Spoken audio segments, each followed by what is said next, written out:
Vladimir Lenin was born into a well-educated family on April 22, 1870 in Simbersk, Russia. During his youth, Lenin delved into many radical literary pieces, including Das Kapital by Karl Marx, which would later on greatly influence his style of thinking. When he received his law degree later on, he moved to Samara, Russia. Most of his clients were Russian peasants, and when he saw their struggles, he believed it to be due to the biased class system in Russia, which also enforces Marxist thinking even further. Lenin later on returned to Russia to continue his revolutionary work and began to associate with other Marxists and participate in activities such as producing hand-printed leaflets, reviews of Marxist writings, and organizing workers together. In 1895, after completing some revolutionary work, Lenin intended to publish a newspaper called The Workers' Cause. The police immediately seized the newspaper and arrested Lenin, thus exiling him to Siberia for 3 years. During this period, Lenin began to formulate his theory that the proletariat were obstructed from achieving revolutionary victory since the working class probably wouldn't do more except unionize, thus requiring a group of intellectuals to lead the way to socialism. He began his work on unifying the Russian social democracy in 1900. In 1903, he went to the Second Congress of the Russian Social Democratic Labor Party and split the party into two groups, the Bolsheviks and the Mensheviks.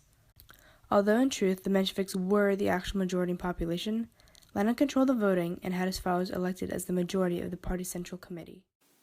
In the Russo-Japanese War of 1904, Japan brutally defeated Russia, leaving Russia in a financial struggle for their own domestic needs.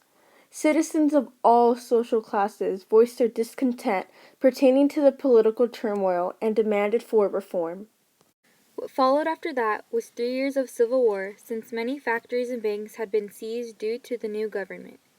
The Lenin Soviet supporters came up against large odds, and the anti-Soviets had help from other countries. This was during the time of World War I, so they had a few allies help them. Lenin was determined to win, so he launched the Red Terror campaign, in which they would terminate anyone that objected the government. Eventually, they came out triumphant. Lenin never really got the results he was fighting for. He sought after a non-capitalistic country, and he wanted to abolish class conflict.